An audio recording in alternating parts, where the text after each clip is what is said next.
Nós chegamos ao último dia dessa série em que nós acompanhamos a vida de um personagem que foi trazido então do filme e de um livro.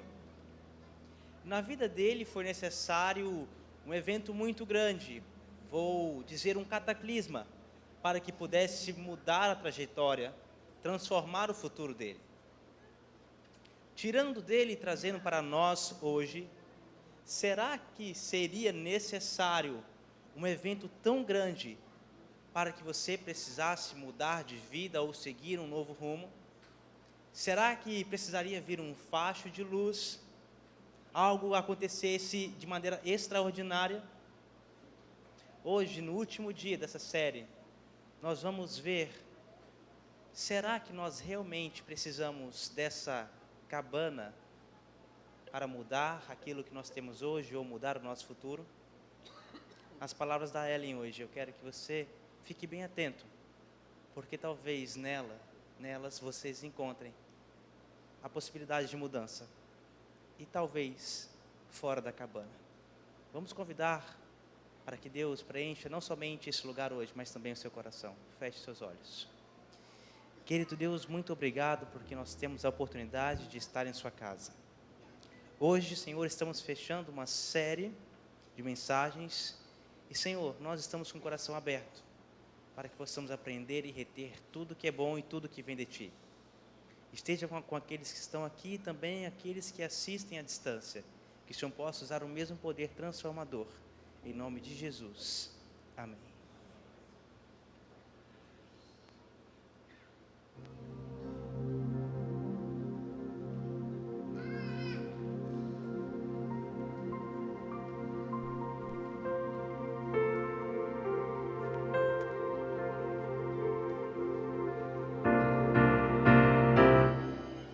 Me derramar, dizer que te amo, me derramar, dizer te preciso, me derramar, dizer que sou grato, me derramar, dizer que és formoso. Queremos nos derramar aos teus pés, Senhor. Aceita o nosso louvor. Nós estamos aqui para te adorar. Eis-me aqui outra vez diante de ti. Abro meu coração, meu clamor. Tu escutas e fazes cair as barreiras em mim. És fiel, Senhor, e dizes palavras de amor e esperança sem fim. Ao sentir o teu toque, por tua bondade libertas meu ser.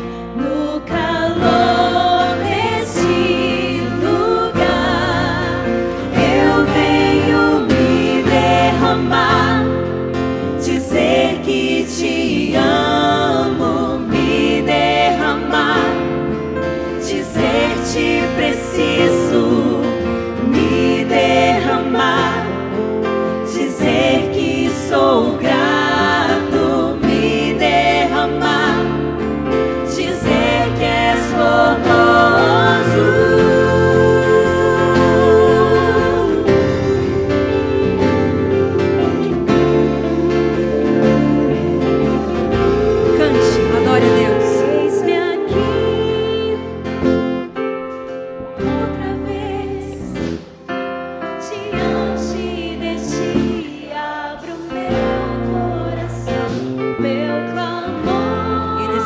nosso clamor. Tu escutas e fazes cair as barreiras em mim.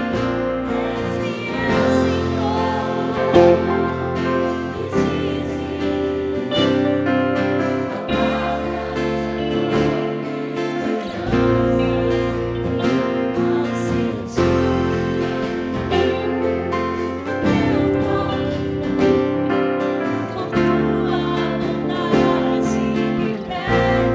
dizes no calor deste lugar, eu venho me derramar, dizer que te amo, me derramar, dizer-te preciso, me derramar, dizer que sou grato, me derramar, dizer que és no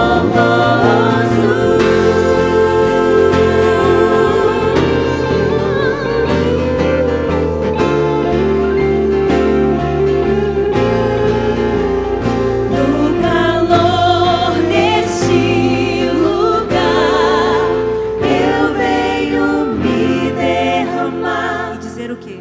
Dizer que te amo, Precisamos de Ti, Senhor.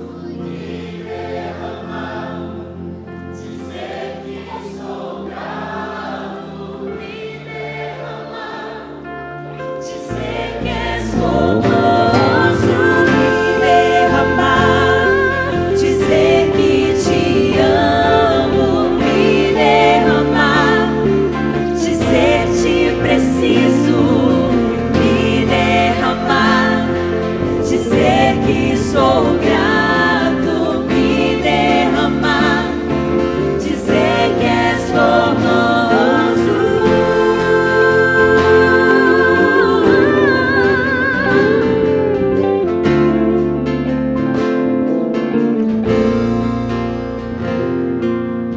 Obrigada, Senhor. Sabe, esse é um dos momentos que eu mais gosto. Nós vamos ter uma mensagem, nós temos a oportunidade de louvar a Deus. Sabia que tem gente lá do outro lado do Brasil adorando conosco? Eu recebi uma mensagem do Malik, da igreja de Novo Horizonte, de Camaçari, lá na Bahia. Nós temos irmãos que gostam de adorar conosco, mesmo estando tão distantes. Sabe por quê? Porque eles têm um compromisso de adorar a Deus, um compromisso de nos unirmos esperando pela volta de Jesus. E é sobre isso que nós vamos cantar agora, sobre a nossa vontade de ter um compromisso com Cristo e viver isso cada dia. Cante conosco, tenha um compromisso com Cristo.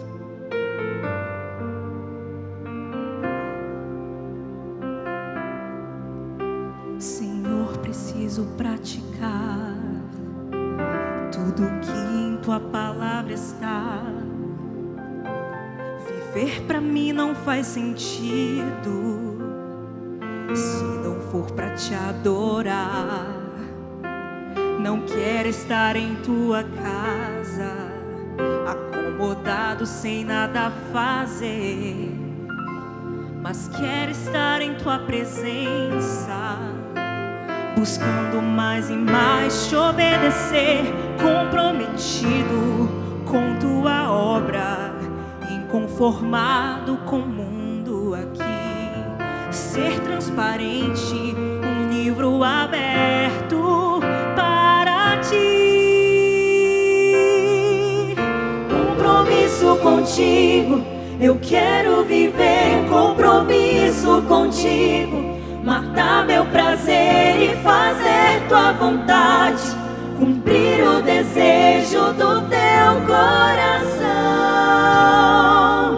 Compromisso contigo, eu quero viver compromisso contigo.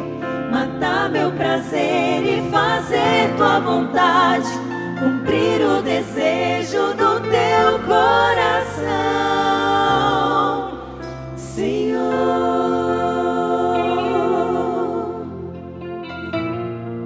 Nos ajuda, Senhor. Senhor, preciso praticar em tua palavra está. Viver pra mim não faz sentido se não for pra te adorar. Não quero estar em tua casa, acomodado sem nada fazer, mas quero estar em tua presença, buscando mais e mais te obedecer, comprometido com tua obra, inconformado com o mundo aqui, ser transparente, um livro aberto para ti. Compromisso contigo, eu quero viver compromisso contigo, matar meu prazer e fazer tua vontade, cumprir o desejo do teu coração. Compromisso contigo, eu quero viver compromisso contigo, matar meu prazer e fazer tua vontade, cumprir o desejo do teu coração.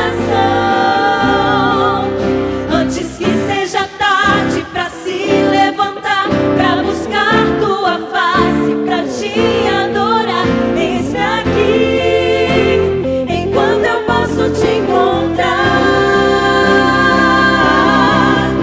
Antes que seja tarde pra se levantar, pra buscar tua face, pra te adorar, eis-me aqui, enquanto eu posso te encontrar. Compromisso contigo, eu quero viver compromisso contigo, matar meu prazer e fazer tua vontade, cumprir o desejo do teu coração. Compromisso contigo, eu quero viver compromisso contigo, matar meu prazer e fazer tua vontade, cumprir o desejo do teu coração, Senhor.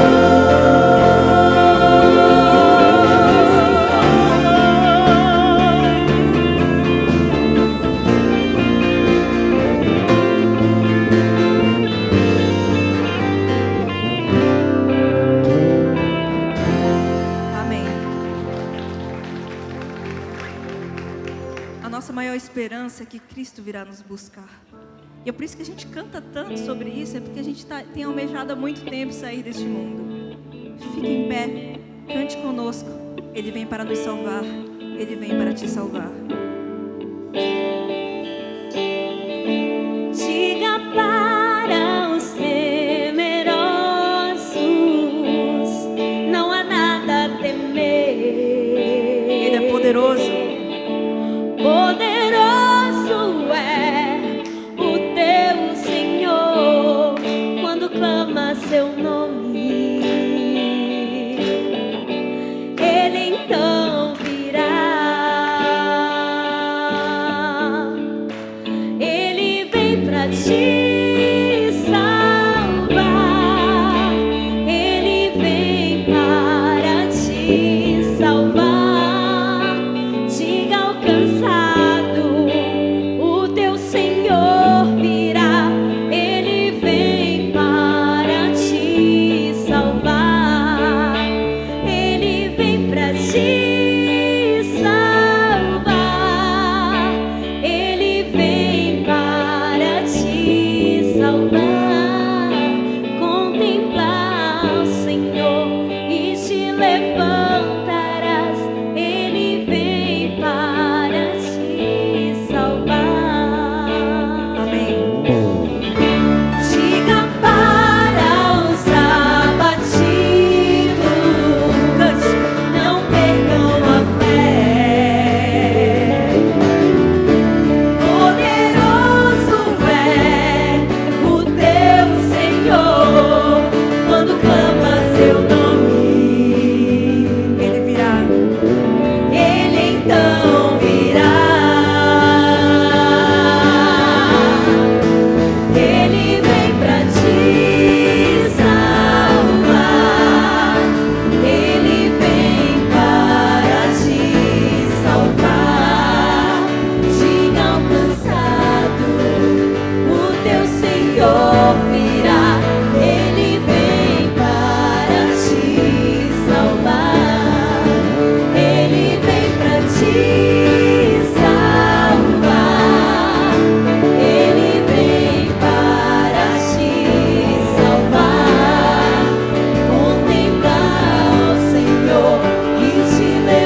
Ele vem para te salvar. Diga ao cansado, o teu Senhor virá. Ele vem para te salvar.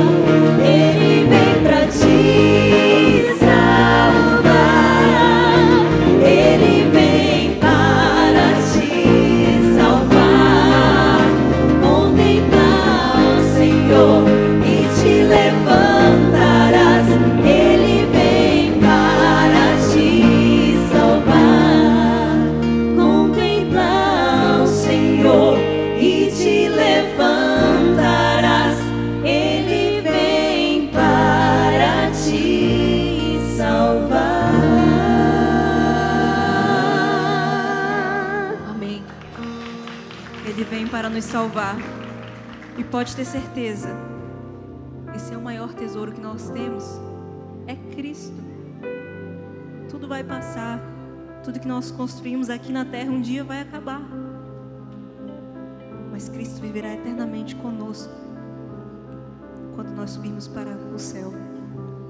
Onde estiver o seu tesouro, ali estará o seu coração. Faça de Cristo Jesus o tesouro da sua vida. Aonde quer que seja aqui, escondes teu tesouro, ali também está teu coração.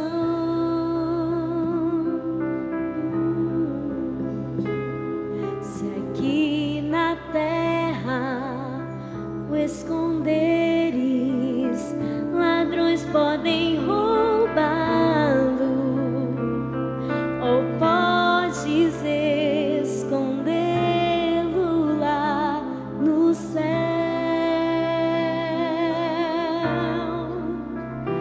Há um tesouro no final da jornada dessa vida.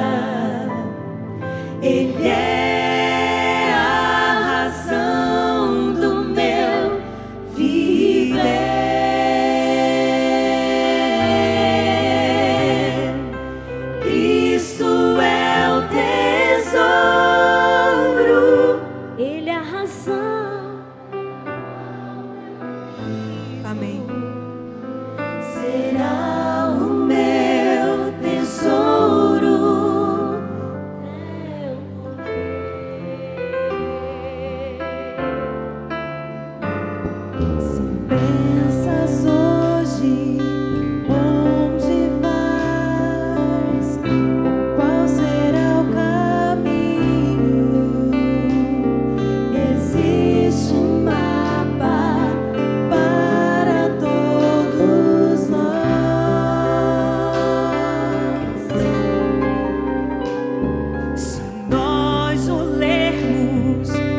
qual o maior milagre que você precisa para poder realmente começar a acreditar?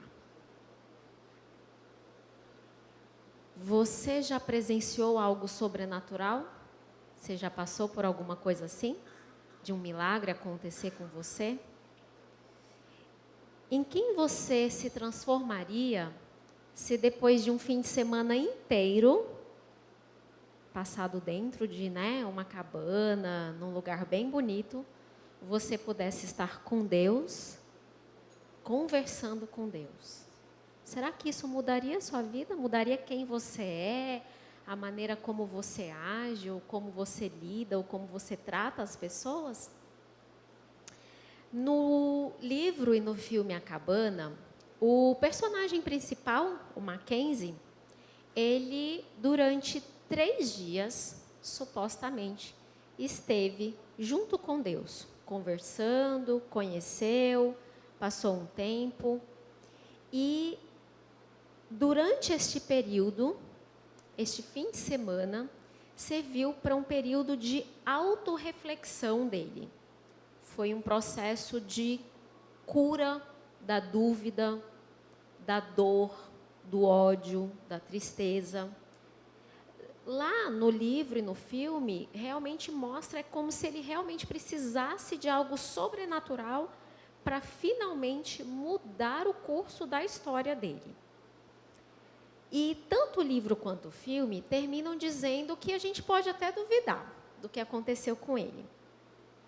Mas o Willie, que é a pessoa que narra o acontecimento, ele é o vizinho e amigo de Mac, ele diz assim: as mudanças que eu vejo diariamente no meu amigo são a prova suficiente para mim de que o que ele viveu foi verdade.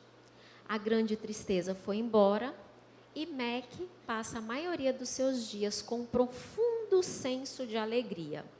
Ele ama mais do que a maioria das pessoas, é rápido em perdoar e é mais rápido ainda em pedir perdão. Então, nessa obra, Mac, ele precisou vivenciar o sobrenatural para se transformar em alguém melhor. Será que você precisa do sobrenatural para mudar as coisas? Você precisa do milagre para realmente só aí começar a acreditar? Você precisa de milagres para ter fé? Provavelmente, todos nós precisamos de uma dose ou outra de milagres. Se não fosse assim, a Bíblia não estaria tão cheia, né, gente, de tantas histórias sobrenaturais, de milagres fantásticos. A Bíblia traz isso para a gente. Por que ela trouxe? Ela podia ter Deus se revelado sem milagres. Mas se a Bíblia trouxe, é porque provavelmente a gente precisa de alguma dose. Se você nunca viveu algo assim, nenhum milagre, nada de diferente acontecendo com você, talvez ler sobre esses milagres ou ouvir alguém contando algo para você deixe você um pouco frustrado, porque você nunca vivenciou, nunca presenciou, e você pensa assim: poxa, só com os outros e comigo, quando é que eu vou presenciar o milagre? Mas o que nós lemos na Bíblia é que Deus está sempre trabalhando em algum milagre. Ele é um Deus poderoso e milagre é realmente uma coisa maravilhosa. Quando você lê uma história sobrenatural, né, é fantástico. Mas e quando o milagre não vem? Porque a gente quer ver milagres, a gente quer ter as nossas orações atendidas, a gente quer ver a mão de Deus dirigindo a nossa vida, mas nem sempre a gente consegue ver o milagre. Será que não ver o milagre seria uma maneira de Deus mostrar para você e dizer assim: filho, eu sei o que é melhor, segura aí, né? Fica calmo, porque eu sei todas as coisas. Mas o que a gente vê na Bíblia é que nenhum milagre foi sem propósito. Todos eles tinham um propósito maior. E os milagres, em sua grande maioria, eles vêm com o propósito de fazer acreditar, de que as pessoas confiem em Deus, e os milagres mostram que Deus sempre faz o que é certo, no momento certo.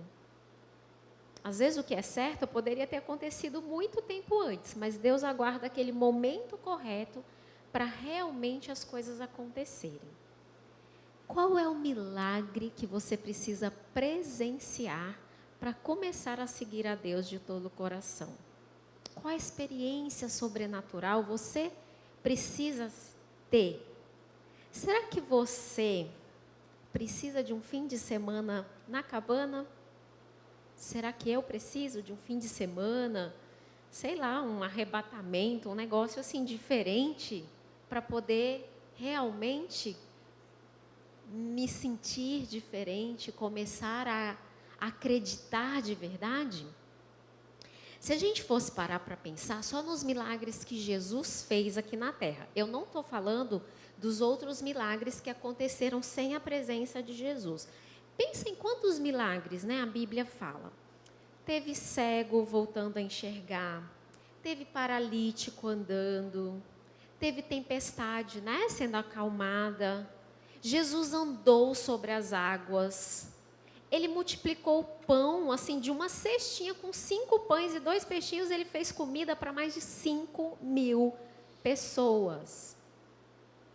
E talvez todos vocês pensem assim, poxa, mas o milagre mesmo é assim, foi quando ele ressuscitou pessoas, né? E se a gente for parar para pensar, acho que tem 3 ressurreições que Jesus fez. Ele fez de um jovenzinho que era filho de uma viúva, que é conhecido como filho da viúva de Naim. Eles estavam saindo pelas portas da cidade num cortejo fúnebre e Jesus o ressuscitou. Sabia que aquela viúva ia ficar desamparada. Teve o caso da filha de Jairo, uma menininha que Jairo, né, aquele homem proeminente ali na sociedade, foi pedir para Jesus curá-la. E alguém chegou e falou assim, olha, não precisa pedir mais porque ela já morreu. E aí Jesus falou, não se preocupe, eu vou lá com você. E aí chegando lá, aquela menina que tinha recém-falecido é ressuscitada. Mas talvez todo mundo pense assim, não, mas milagre de verdade mesmo foi com Lázaro, porque 4 dias, já estava enterrado já. 4 dias dentro da rocha, porque eles enterravam... muitos, né? As pessoas que podiam enterravam dentro de buracos cavados em rochas e tampavam com pedra. E ele já estava 4 dias. E Jesus simplesmente pediu para que rolassem a pedra e disse, Lázaro, vem para fora. E o homem sai e Jesus falou assim, ainda prepara alguma coisa para ele comer? Parece que, né, Lázaro simplesmente sai do túmulo. E se eu te dissesse que tem milagre maior que ressurreição? Tem coisa mais fantástica do que alguém que estava morto tornar a viver. Existe um milagre que é maior do que tudo isso que eu citei. É maior do que andar sobre as águas, é maior do que multiplicar pão, é maior do que fazer as pessoas voltarem a ver. O maior milagre é a salvação de uma pessoa. Eu considero a salvação um grande milagre. Se você for parar para pensar, todos esses milagres que nós citamos, você pensaria, poxa, mas eles passaram por um grande milagre, né? Esses milagres são muito grandes. Mas uma pessoa experimentar um desses milagres não a torna salva. Não faz com que ela estabeleça um relacionamento com Deus e mude de vida. Um cego pode voltar a ver e mesmo assim não se salvar, não estabelecer um relacionamento com Cristo. Quantas pessoas você conhece que já tiveram as orações atendidas? E elas voltaram até a vida que elas tinham antes, elas presenciaram milagres. E elas simplesmente abandonaram a Deus depois desses milagres. Depois de um tempo, ficou comum, ficou comum contar a história, né? Ela começou a repetir e aquilo de extraordinário virou algo comum, simples, corriqueiro. E ela simplesmente deixou de seguir a Deus. O morto ressuscitado por Jesus morreu depois de alguns anos, né? Lázaro morreu. O filho da viúva de Naim morreu depois. A filha de Jairo também morreu. Mas só o milagre da salvação pode fazer uma pessoa deixar de ter a condenação eterna, deixar de ser separado de Deus para realmente ter uma vida com Deus. Por que a gente não vê o milagre, assim, a salvação como um milagre? A gente não costuma pensar nisso, né? A gente não acha que é milagre. Mas eu te digo uma coisa, se você foi salvo, se você nasceu de novo, se você está em Cristo, se você é uma pessoa reconciliada com Deus, você é um milagre ambulante. E você deveria estar contando isso para todo mundo. Assim como aquelas pessoas que vivenciaram o milagre, saíram contando para todo mundo tudo o que elas passaram. Uma pessoa que é salva, ela se torna uma nova criatura em Cristo. Ela se torna outra pessoa, ela é um inimigo de Deus e ela agora é um amigo de Deus. Ela não quer mais fazer a vontade dela, ela quer fazer a vontade de Deus. Ser salvo é como ser ressuscitado dos mortos. Olha a historinha da ressurreição do filho da viúva de Naim. Na Bíblia diz assim: em um dia subsequente, dirigia-se Jesus a uma cidade chamada Naim, e iam com ele os seus discípulos e numerosa multidão. Como se aproximassem da porta da cidade, eis que saía o enterro do filho único de uma viúva, e grande multidão da cidade ia com ela. Vendo-a, o Senhor se compadeceu e disse: não chores. Então ele chegou-se, tocou no esquife e, parando os que o conduziam, disse: jovem, eu te mando, levanta-te. Então ele se sentou, o que estivera morto, e passou a falar. E Jesus o restituiu à sua mãe. Já imaginou? Você está indo para o enterro e aí, de repente, Jesus aborda essa comitiva, né, esse cortejo fúnebre, e simplesmente disse: não. Pode levantar, e o jovem já começou a falar. O milagre da ressurreição, ele realmente, ele representa o milagre da salvação. Sabe por quê? A Bíblia diz que nós, sem salvação, estamos mortos. Simplesmente mortos. Olha o que Paulo fala lá em Efésios 2:5. Ele diz assim: e estando nós mortos em nossos delitos, nos deu vida juntamente com Cristo. Pela graça sois salvos. Ele está dizendo assim: você estava morto, e morto não tem o que fazer, morto não faz nada, não pode fazer nada por si.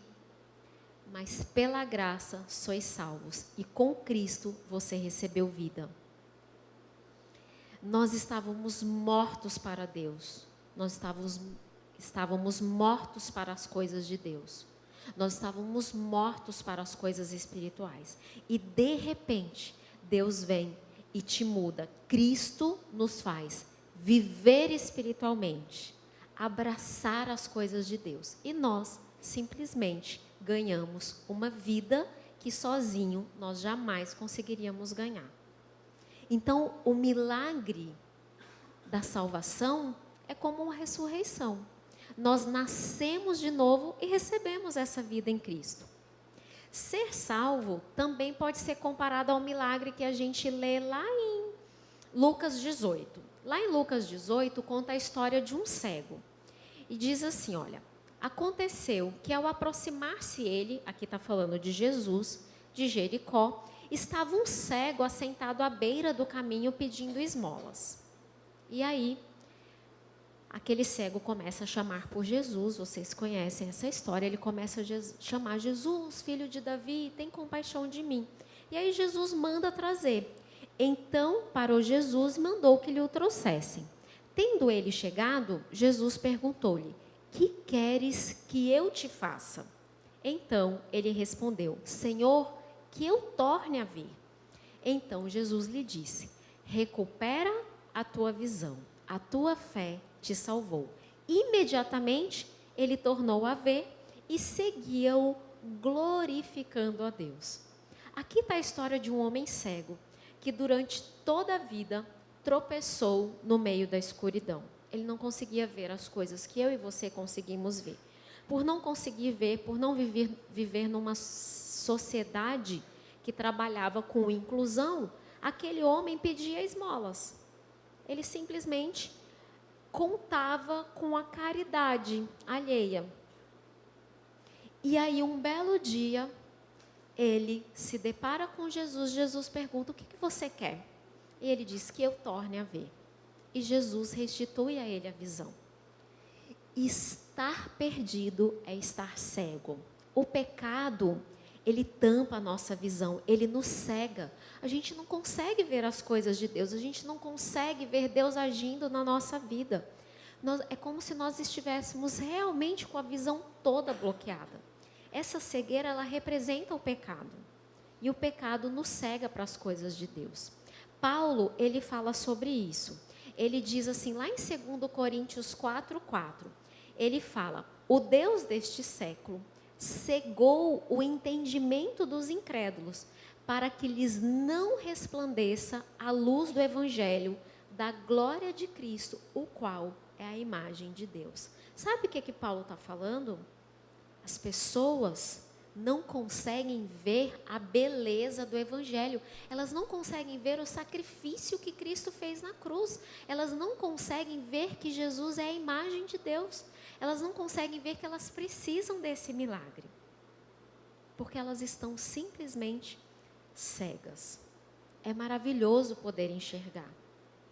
Mas a Bíblia está dizendo para mim e para você que é mais maravilhoso ainda conseguir ver Deus, conseguir ter um relacionamento com Deus. E a salvação, ela abre os nossos olhos. É como se coisas que nós não víamos antes estão ali. E de vez em quando eu ouço pessoas me dizendo assim: Ellen, estava na minha frente o tempo todo e eu não conseguia ver. É impressionante. As pessoas falam assim: eu passei por essa passagem aqui na Bíblia várias e várias vezes, mas num determinado dia eu li e parece que os meus olhos se abriram para isso. As pessoas falam isso para a gente, elas falam: gente, como é que eu não consegui ver esse tempo todo? Estava bem na minha frente e eu não consegui ver.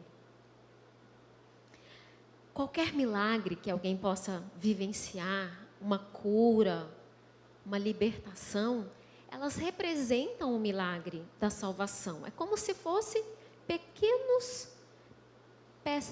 pecinhas de um quebra-cabeça que é a salvação. O nascimento espiritual de uma nova pessoa é o maior milagre que pode acontecer com alguém. Uma das maiores verdades que a Bíblia traz é que uma pessoa que conhece a Deus, ela pode ser completamente transformada. E uma pessoa transformada é algo realmente sobrenatural, é algo extraordinário. Uma pessoa em Cristo, ela recebe uma nova natureza, uma natureza que ela não tinha antes, e ela muda. Olha o que diz lá em 2 Coríntios, diz assim: e assim, se alguém está em Cristo, é nova criatura, nova, completamente nova. As coisas antigas passaram, e eis que se fizeram novas. Quando você convida Jesus para entrar no seu coração, o poder sobrenatural de Deus começa a agir na sua vida. E aí, coisas que você não era capaz de fazer antes, você começa a ser capaz.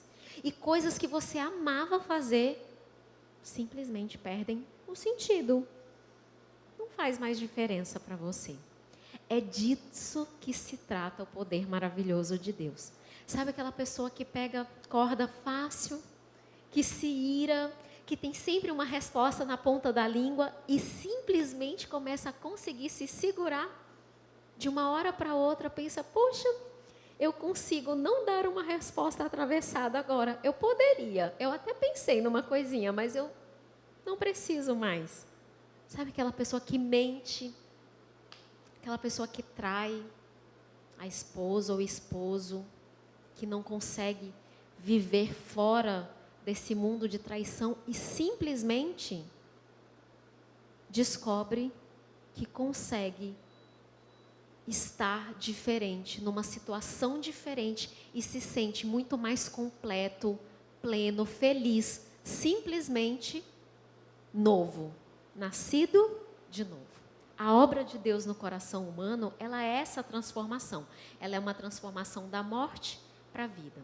Lá em Romanos 12, Paulo fala como que essa transformação acontece. Ela diz assim, olha, e não vos conformeis com este século. Ou seja, com essas coisas, né, que acontecem ao redor de vocês. Mas transformai-vos pela renovação da vossa mente, para que você experimente qual seja a boa, agradável e perfeita vontade de Deus. Sabe o que Paulo está dizendo? Meu filho, aquilo que tu gostava, tu nem vai gostar mais. Você vai querer as coisas de Deus agora. Sabe aquele negócio assim de rave até o dia amanhecer? Você vai chegar lá e vai falar assim, não é meu lugar mais, eu não estou feliz aqui. É simplesmente assim. Você vai começar a fazer coisas que você estava acostumado a fazer antes e vai falar assim, não faz mais sentido para mim, não estou feliz. E aí você pensa assim, e se alguém te convidasse anos antes para sentar num banco de igreja, para ouvir alguém falar por mais de meia hora, você ia pensar assim, esse pessoal está doido. De jeito nenhum, não aguento. E de repente você simplesmente vem para cá num sábado à tarde e louva e consegue aproveitar e se sente feliz e realizado aqui dentro e você ouve a mensagem, parece que a mensagem está falando com você. E você pensa assim, poxa, anos atrás, meses atrás, semanas atrás, eu não estaria feliz dentro deste lugar. É isso o que Deus faz.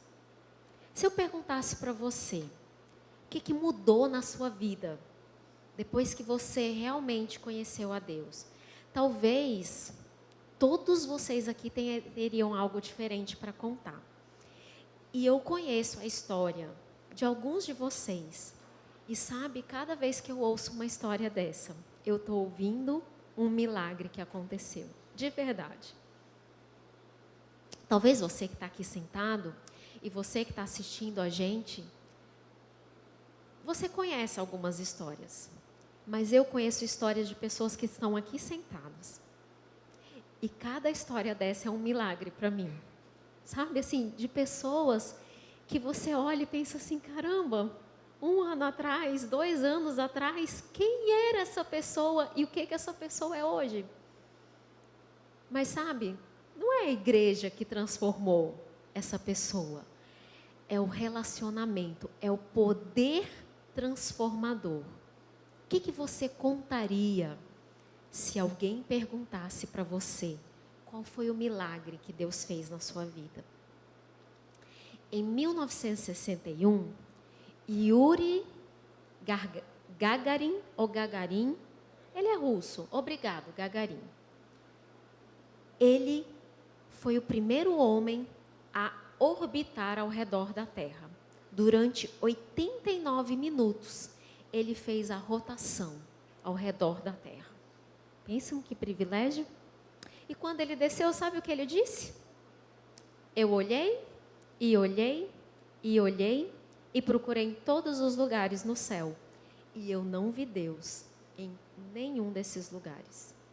E ele era o único homem que tinha estado lá, fora, no espaço, para falar isso para a gente.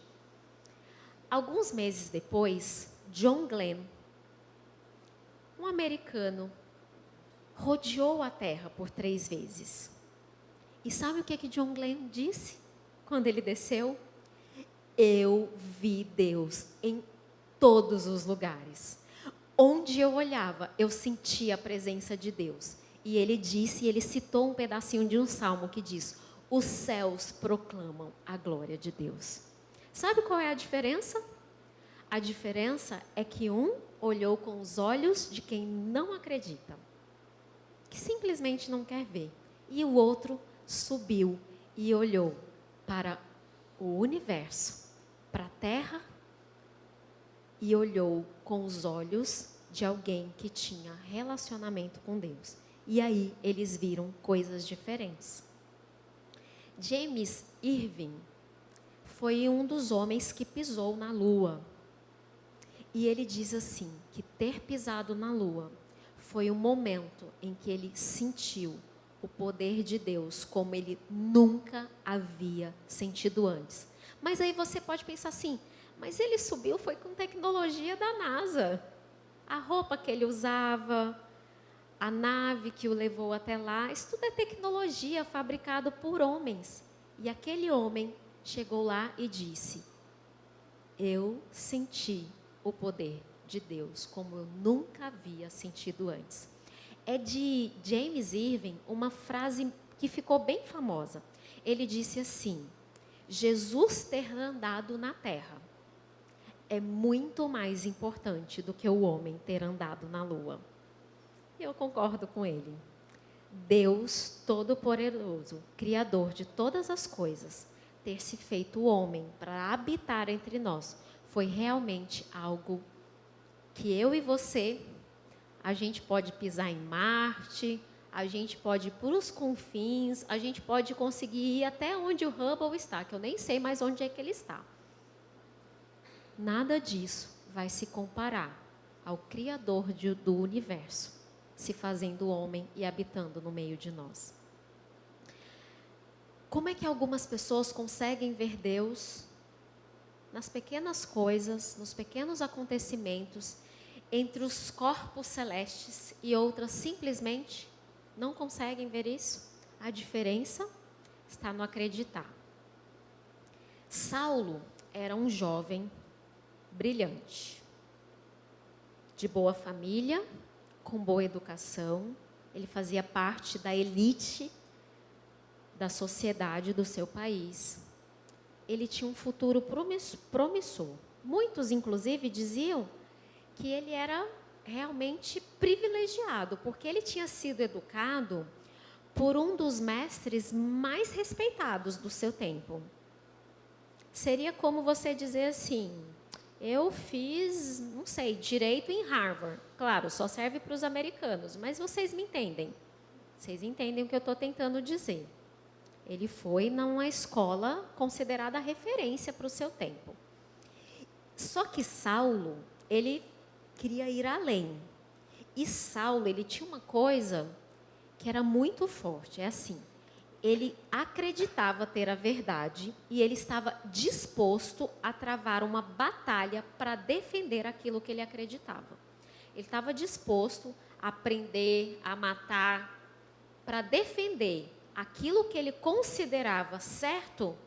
Ele estava disposto a qualquer coisa para fazer com os outros.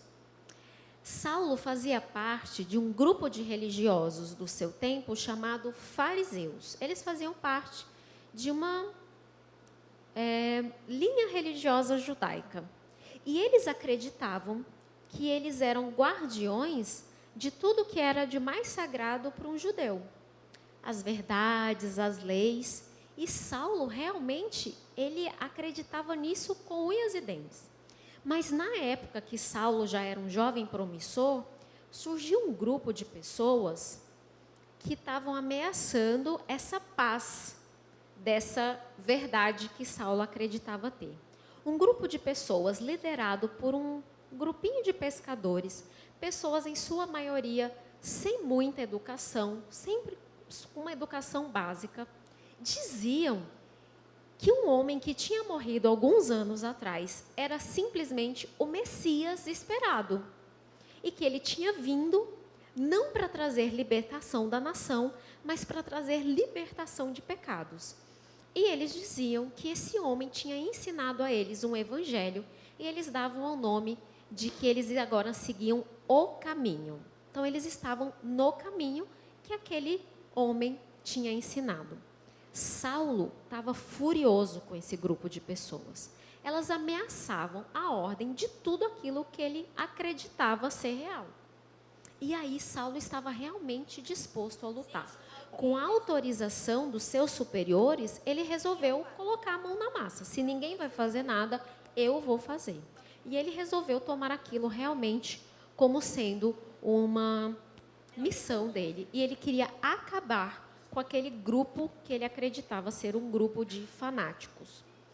Mais um grupo de enlouquecidos que ameaçavam a paz entre os judeus.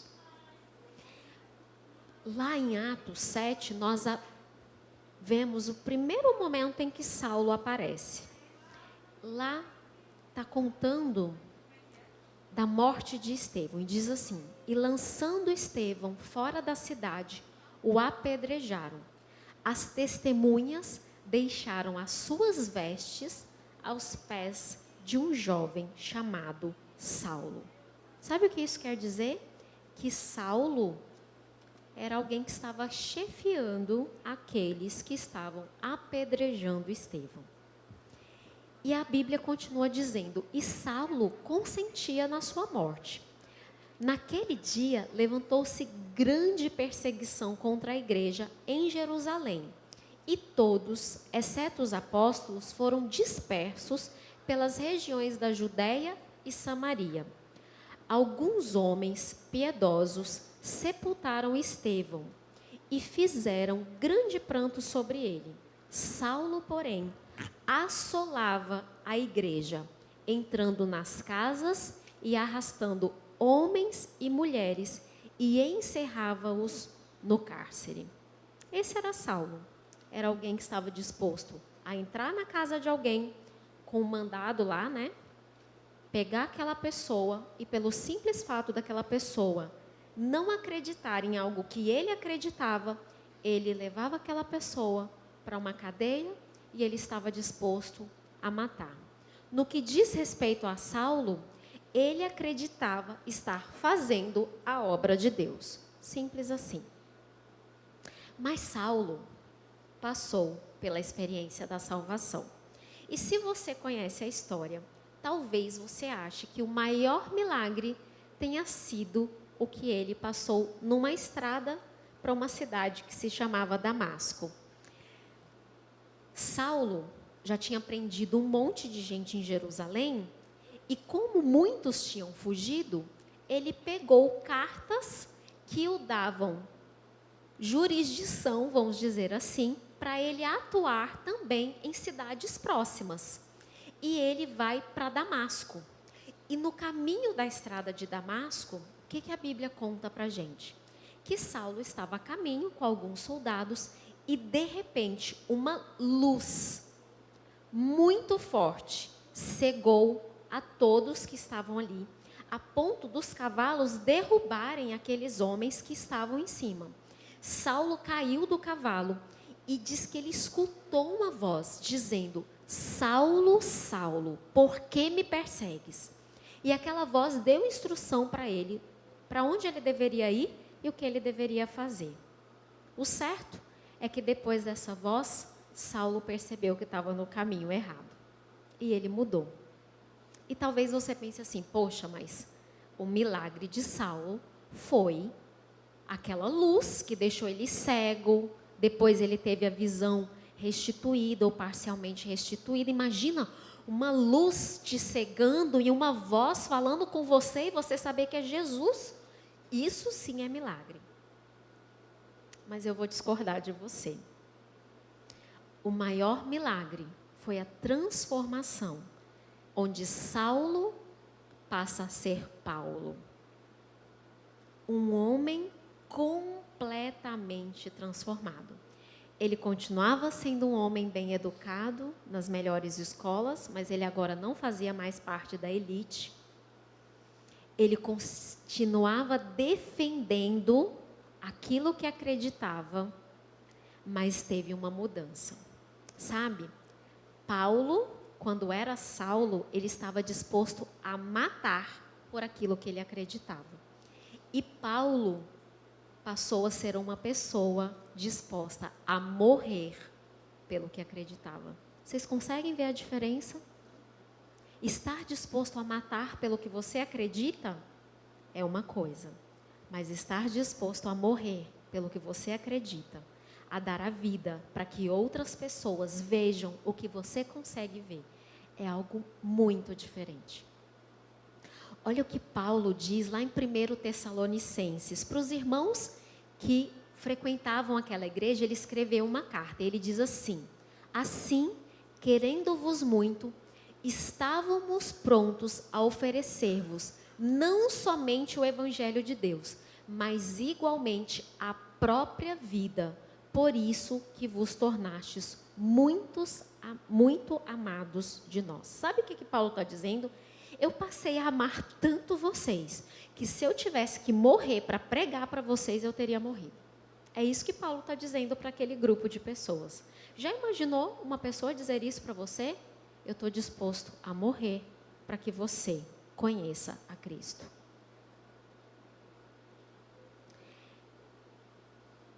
Olha o que Paulo fala. Segundo a minha ardente expectativa e esperança de que em nada serei envergonhado, antes com toda ousadia, como sempre, também agora, será Cristo engrandecido no meu corpo, quer pela vida, quer pela morte. Porquanto, para mim, o viver é Cristo e o morrer é lucro.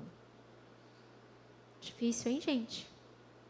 O viver é o que Deus quer para mim. E o morrer, se eu morrer e se for para pregar o Evangelho, isso é lucro. O que significa alguém ser transformado? O que acontece com a pessoa? Sabe, ser transformado significa que a sua forma original é completamente alterada. É como se um escultor pegasse um pedaço de madeira e depois de trabalhar sobre ela, aquilo virasse um lindo pedaço de escultura.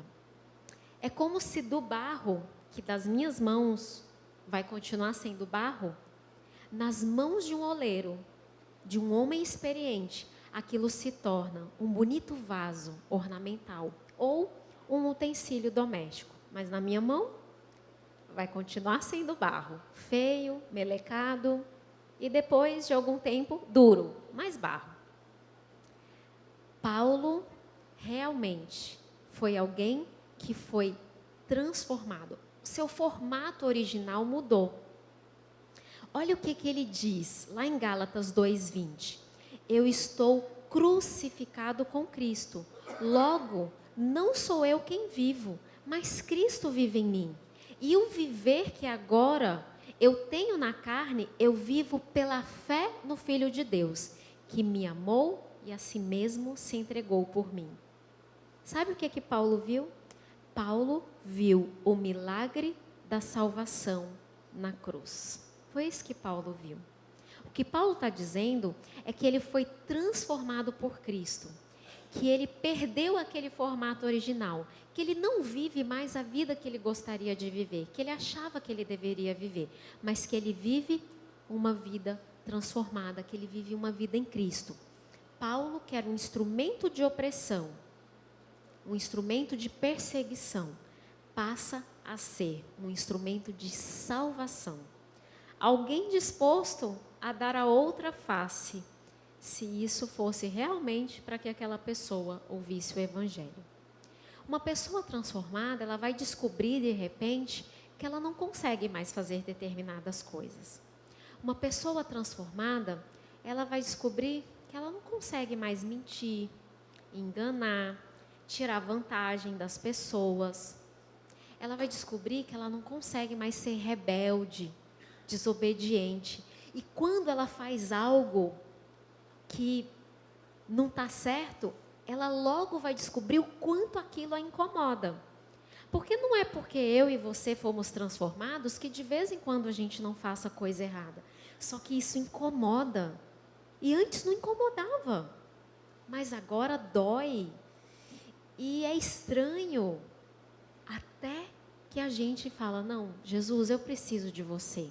Não é assim que eu quero viver. Tem muita gente tentando mudar a si mesmo por aí. Tem muita gente meditando, né? Procurando aí ficar mais zen, praticando uma vida saudável, a força do pensamento, tentando descobrir o segredo, né? Para ser bom ou para ter boas coisas. Mas só Deus é capaz de transformar vidas. Só Deus. Lá no livro de Provérbios, nós lemos assim: confia no Senhor de todo o teu coração e não te estribes ou não confie no teu próprio entendimento. Reconhece-o em todos os teus caminhos e ele endireitará as tuas veredas. Quando você coloca a vida nas mãos de Deus, você percebe que não importa o que acontecer com você, está nas mãos de Deus. Diz respeito a Ele. Não é mais a sua vontade. E às vezes você tem realmente planos, mas Deus vai contornando, né? Você faz, e até, às vezes os planos são bons. E Deus fala assim: não, filhinho, não é por aí não. Olha aqui o caminho que eu vou te mostrar. E você descobre que, na verdade, o plano de Deus para você é outro. E você não se chateia com isso. Você fala: tá bom, se é isso que Deus tem para mim, é por aqui que eu vou. Como humanos, a gente costuma ver as coisas numa esfera bem limitada, né? Eu sou muito limitada, eu confesso para vocês, assim. Eu vejo aqui, aí eu penso assim no futuro, aí minha cabeça trava um pouco quando eu penso no futuro, aí eu paro de pensar. Mas Deus, Ele não vê na nossa esfera, sabe? Ele não está preocupado se eu ou você estamos passando por uma ou outra dificuldade, aconteceu alguma coisa que deixou chateado. Se isso for parte do plano maior dele para a sua salvação, vai acontecer. Se tiver que doer para você ser salvo, ou para alguém ser salvo através de você, vai doer. E Deus vai falar assim: filho, confia, porque o meu plano é muito maior. Quando nós começamos a ter um relacionamento com Deus, a gente aprende a olhar para as experiências do dia a dia da expectativa de Deus. E aí fica mais fácil, sabe? Fica mais fácil até enxergar o futuro. Fica mais fácil você pensar assim: não importa. Não importa o que vai vir, porque Deus tem a eternidade para mim. Deus tem a minha vida na sua mão. Não importa se os meus pedidos ou as minhas orações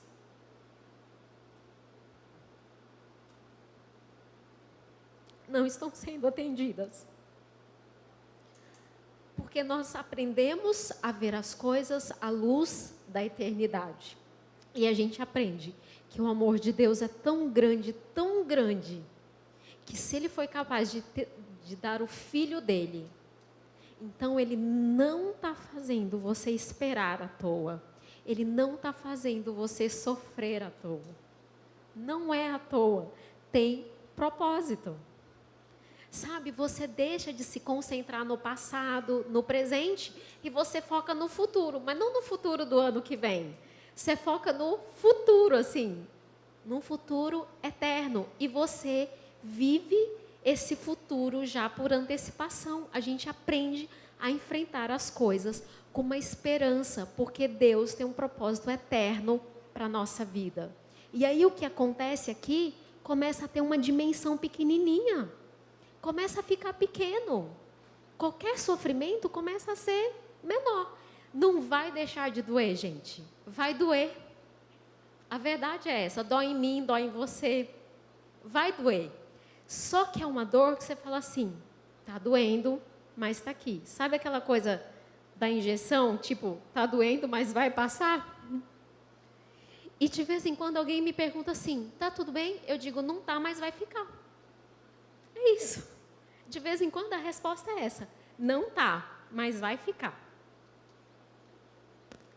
Quando nós somos salvos, nós aprendemos que o maior milagre foi Deus se fazer carne e morrer na cruz por nós. Nós aprendemos que esse milagre ficou maior ainda quando no terceiro dia ele ressuscita, sendo completamente vitorioso sobre a morte.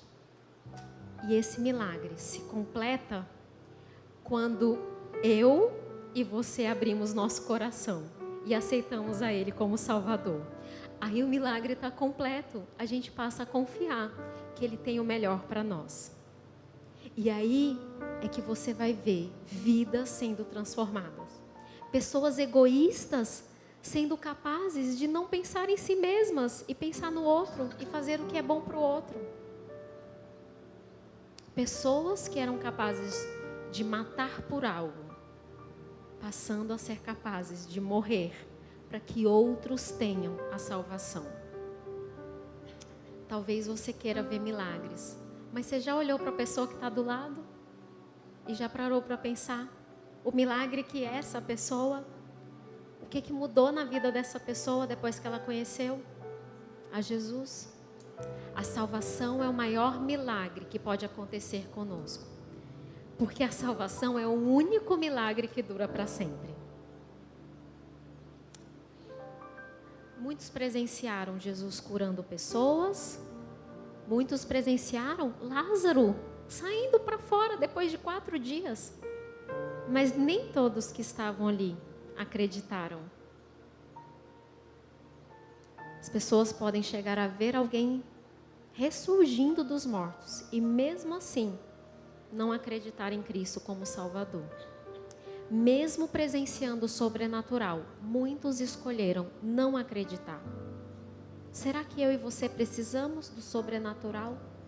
Será que eu e você já não passamos pelo maior milagre?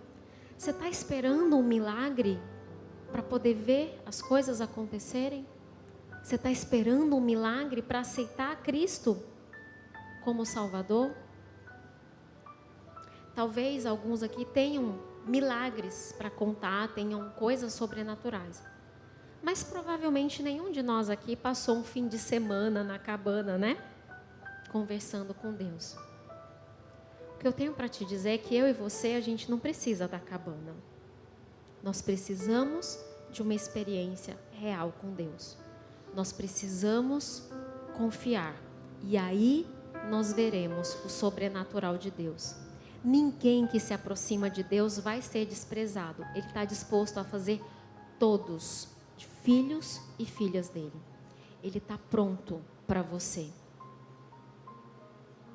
Você não precisa da cabana.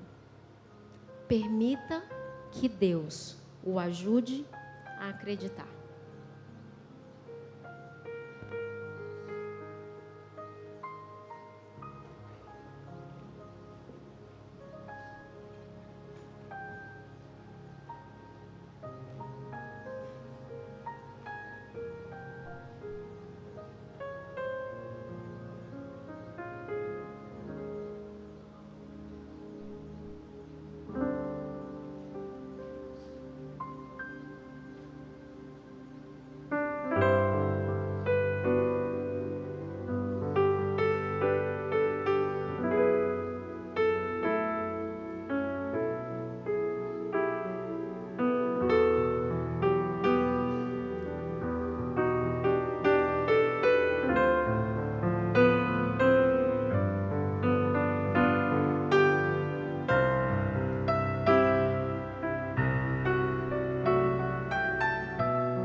Pensarmos que nós somos a imagem de Deus e que o Espírito de Deus habita em nós.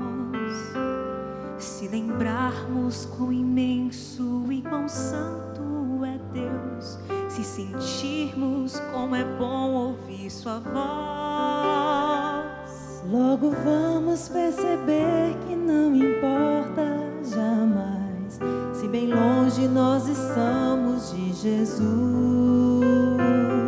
não teremos um descanso e fluiremos a paz se apenas caminharmos para a luz.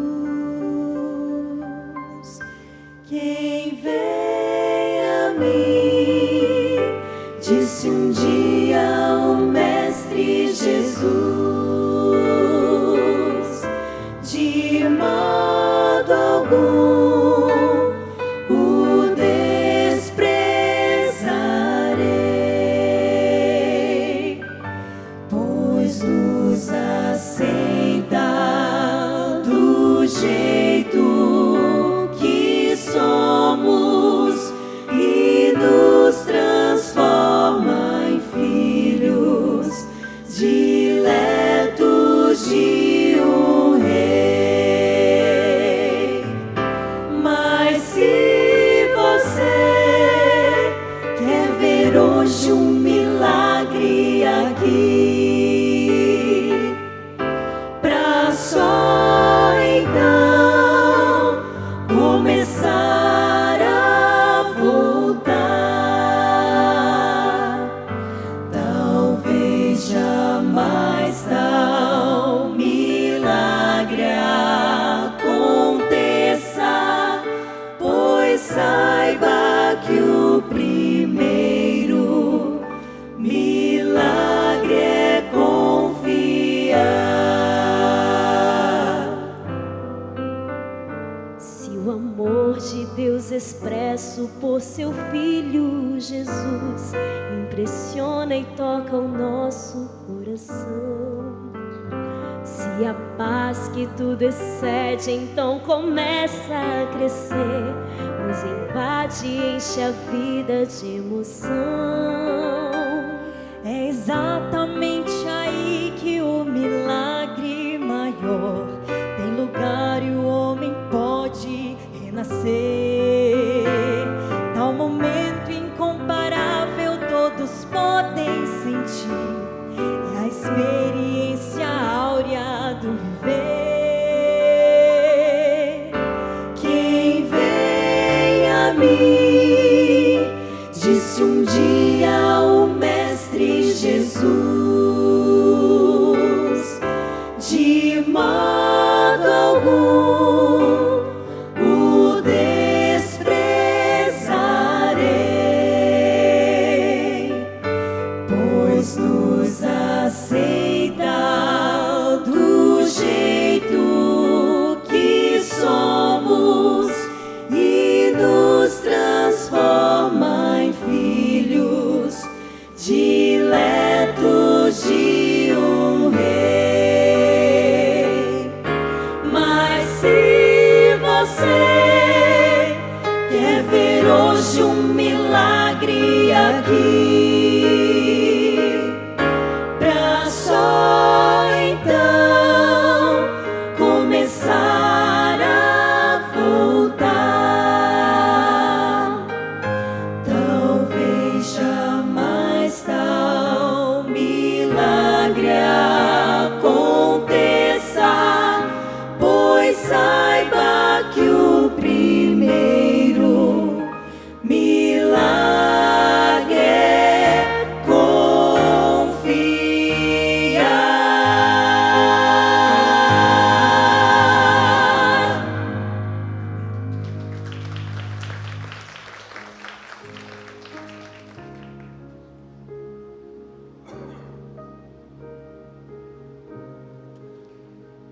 Querido Pai de amor que estás nos céus, eu te louvo e te agradeço por aqueles que já confiaram. Eu te louvo e te agradeço por aqueles que foram transformados por ti e são hoje pessoas completamente modificadas. Mas, Senhor, eu te peço que aqueles que ainda não confiam, Senhor, opere em suas vidas, para que eles possam ver a ti com olhos novos e realmente crer e confiar, para que eles possam ser aceitos como filhos e filhas tuas. Obrigado, Senhor, por tudo. Obrigado por nos mostrar que o maior milagre acontece dentro de nós quando aceitamos o Teu Filho como Salvador e Senhor. nós mudamos, Senhor, nós somos transformados.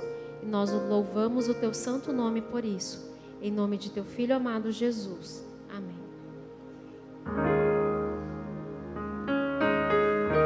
Mas se você quer ver hoje um milagre aqui, pra só então começar a voltar, talvez jamais tal milagre aconteça, pois saiba que o primeiro milagre é confiar.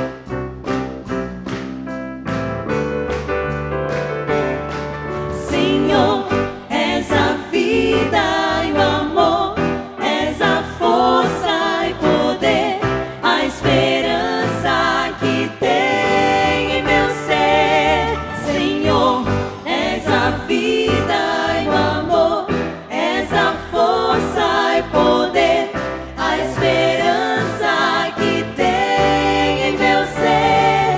Senhor, és a vida e o amor, és a força e poder, a esperança que tem em meu ser.